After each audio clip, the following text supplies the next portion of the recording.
ఏమిటండి, ఏం జరిగింది? ఏం లేదు, ఏవో పీడకళ్ళు వచ్చినాయి. ఒక్కోసారి పగటిపూట వచ్చే పీడకళ్ళు నిజం అవుతాయి. ఇంతకీ మీకు పీడకళ్ళు అప్పుడప్పుడు వస్తుంటాయా? ఈ మధ్యనే మొదలైనాయి. ఇదెక్కడ గొడవ అండి? ఎప్పుడూ లేని పీడకలలు రావడం ఏమిటి? ఈసారి అలా వచ్చినప్పుడు వేప మండలతో కొట్టి దిష్టి తీసేస్తే మంచిది. అక్కర్లేదు, అలాంటి ప్రోగ్రాంలు ఏం పెట్టక్కర్లేదు. పీడకల్లో ఎలా వచ్చా అలాగే పోతాయి.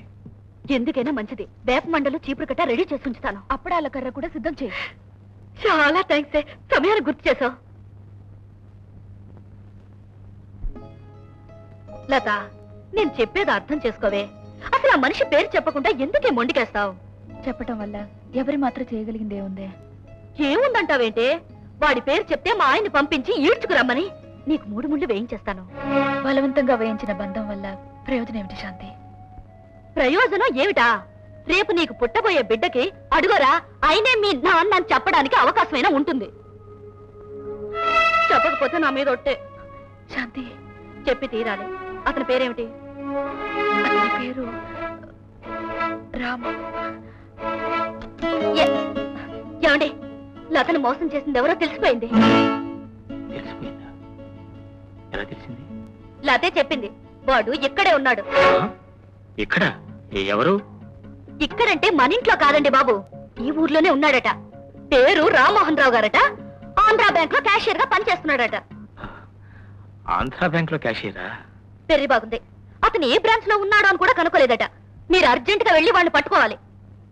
ఏ బ్రాంచ్ తెలియకుండా ఎలా పట్టుకుంటావా? ఐడియా ఉండాలండి, idea.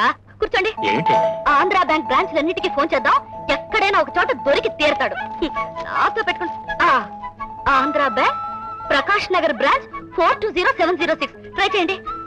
420706 706. Hello, Andhra bank Prakash Nagar branch అండి. ప్రకాష్ నగర్ బ్రాంచే కదండి.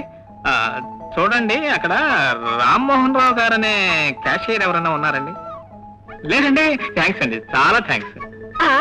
అక్కడ లేకపోతే ఇక్కడ ఉంటాడు. Gandhinagar branch 421708. Hello, Gandhinagar branch. ఏమండి, డయల్ చేసి మాట్లాడండి. గొడవ చెప్పి అసలు కంగారు పడి చేస్తుంటే నెంబర్ ఎంత? 421708. 421708.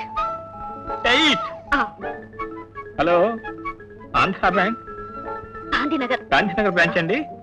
అయ్యా, అక్కడ రామ్మోహన్ రావు గారు క్యాషియర్ ఎవరైనా పనిచేస్తున్నారా అండి? లేదండి. Thank you. ఐ నో, ఉండరండి.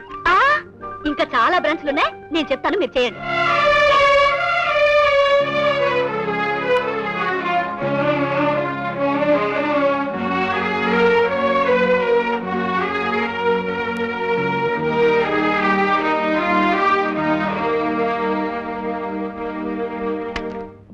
చేసి చేతులు పడిపోతున్నాయి. ఏ బ్రాంచ్ కి ఫోన్ చేసినా ఆ పేరుగా మనిషి లేడంటున్నారు. ఇలా నిరుత్సాహపడితే ఎలాగండి? పట్టుదల కావాలండి, పట్టుదల. మీరు జరగండి.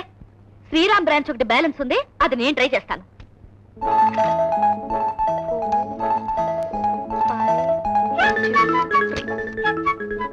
Hello, Sriram Nagar branch.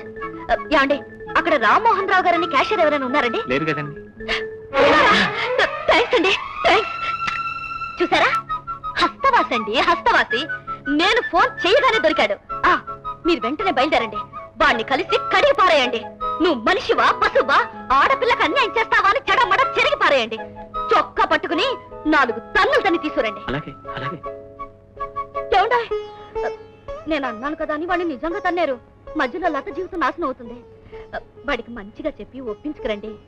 గడ్డం పెట్టుకుని బ్రతిమాలి వెంట పెట్టుకుని తీసుకురండి. మనకు కావాల్సింది లత బ్రతుకు బాగుపడమే గాని అతనితో తగాదా పెట్టుకోవడం కాదు కదా. బ్యాంకు మూసే టైం అయింది, మీరు వెళ్ళండి. అమ్మా కనక దుర్గమ్మ తల్లి, అన్ని సవ్యంగా జరిగితే నీకు 1/2 డజన్ కాదు, డజన్ కొబ్బరికాయలు కొడతాను.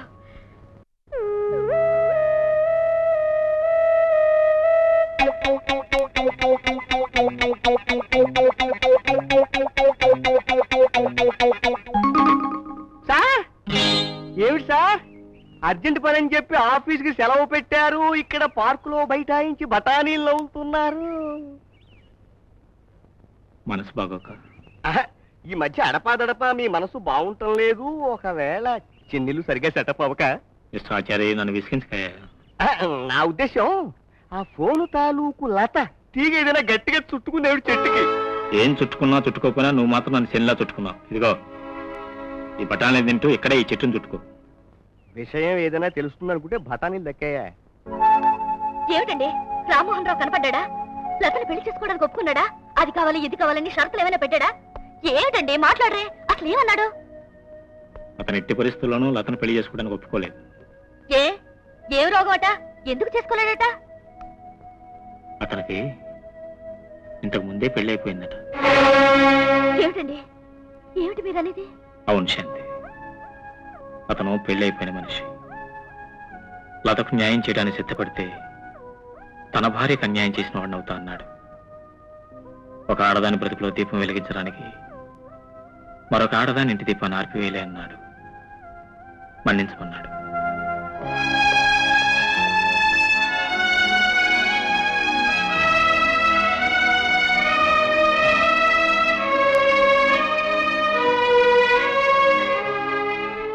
లత, తెలివైన దానివి, చదువుకున్న దానివి, ఎందుకంత పొరపాటు చేసేవే? మనసిచ్చే ముందు, నీ మనిషికి సర్వస్వం ఇచ్చే ముందు అతనికి పెళ్ళయిందని ఎందుకు తెలుసుకోలేదే? శాంతి, అవునే, నువ్వొక పెళ్ళైన వాడిని నమ్మి మోసపోయావు. అంటే మా వారు ఆ రామ్మోహన్ రావుని వెళ్ళి కలుసుకున్నారా? నిన్ను పెళ్లి చేసుకోమని మర్యాదగా అడిగారు. తనకు ముందే పెళ్ళయిందని తన భార్యకు ద్రోహం చేయాలని చెప్పాడే. బాధపడకే, కొన్ని సమస్యలకు పరిష్కారం మనం కాదు, కాలమే చెప్పాలి. అంతవరకు నీకు నేను తోడుగా నీడగా ఉంటాను.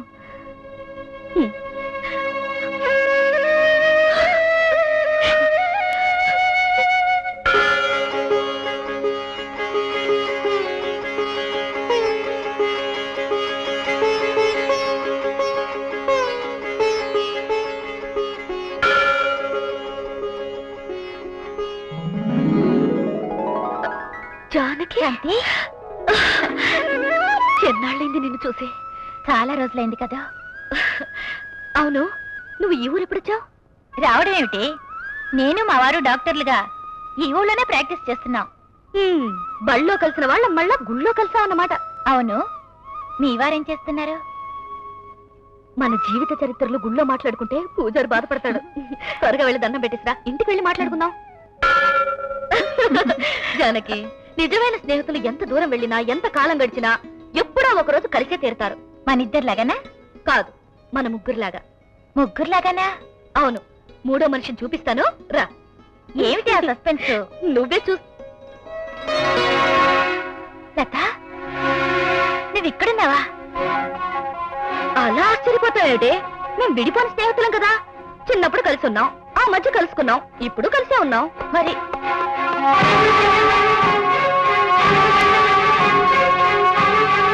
రండి మహానుభావ, ఈవెన్ నా ఫ్రెండ్ జానకి.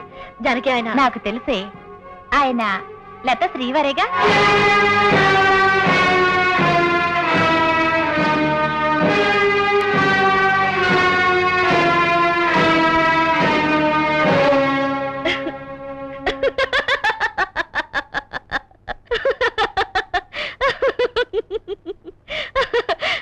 జానకి, నువ్వు చిన్నప్పుడు పాఠాల్లో తప్పేదానివి, పరీక్షల్లో తప్పేదానివి.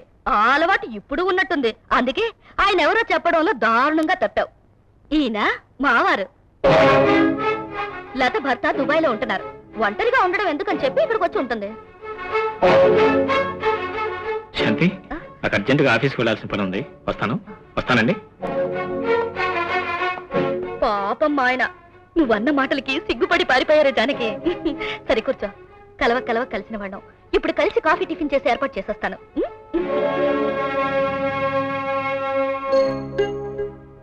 జానకి, నువ్వు అడగబోయేదేమిటో నాకు తెలుసు. నిజంగా నాకేం అర్థం కావడం లేదే. నీకే కదే, నా జీవితం నాకే అర్థం కాని సమస్యలా తయారైంది. లత. అవును జానకి, రామకృష్ణ నాకు పరిచయం అయినప్పుడు అతనికి పెళ్ళైందని గాని, అతను శాంతి భర్త అని గాని నాకు తెలియదు. శారీరకంగా మేము కలిసినప్పుడు కూడా అతని పెళ్లి కాని మనిషిగానే నమ్మాను. నేను తల్లిని కాబోతున్నానని తెలిసిన సమయానికి అతనికి పెళ్ళైందని తెలిసింది. దారి తెలియని నేను ప్రాణం తీసుకోవాలనుకున్న సమయంలో శాంతి నన్ను రక్షించి ఇంటికి తీసుకొచ్చింది. అప్పుడే అతను శాంతి భర్త అని నాకు అర్థమైంది. అంటే మీ ఇద్దరి సంబంధం శాంతికి తెలీదా? దాన్ని కాపురాన్ని కూల్చేసే ఆ నిజం తెలియడం కంటే ఒక రహస్యంగా మిగిలిపోవడమే మంచిదనుకున్నాను. కానీ ఎప్పుడైనా ఈ రహస్యం బయటపడితే? అలాంటి పరిస్థితి ఇప్పట్లో రాకూడదని కోరుకుంటున్నాను. వచ్చే సమయానికి నేను ఇక్కడ ఉండకూడదని ఆశపడుతున్నాను. జానకి, చేస్తున్నది తప్పు ఒప్పో ఆలోచించే శక్తి నాకు లేదు. కానీ ఇది తప్పనిసరిగా రహస్యంగా ఉంచాలి. నువ్వు ఎట్టి పరిస్థితిలోనూ శాంతికి నిజం చెప్పిన నీ మాటివ్వు. లత, నీ పరిస్థితి వింటే చాలేస్తోంది. నిజం తెలియకుండా నేను అభిమానించే శాంతిని చూస్తుంటే బాధేస్తోంది. మీ ఇద్దరికి ఏం సహాయం చేయాలో అర్థం కావడం లేదు. కానీ నువ్వు కోరినట్టే ఈ విషయాన్ని నేను రహస్యంగా ఉంచుతాను. లత, జానకి, టిఫిన్ రెడీ, రండి. పద.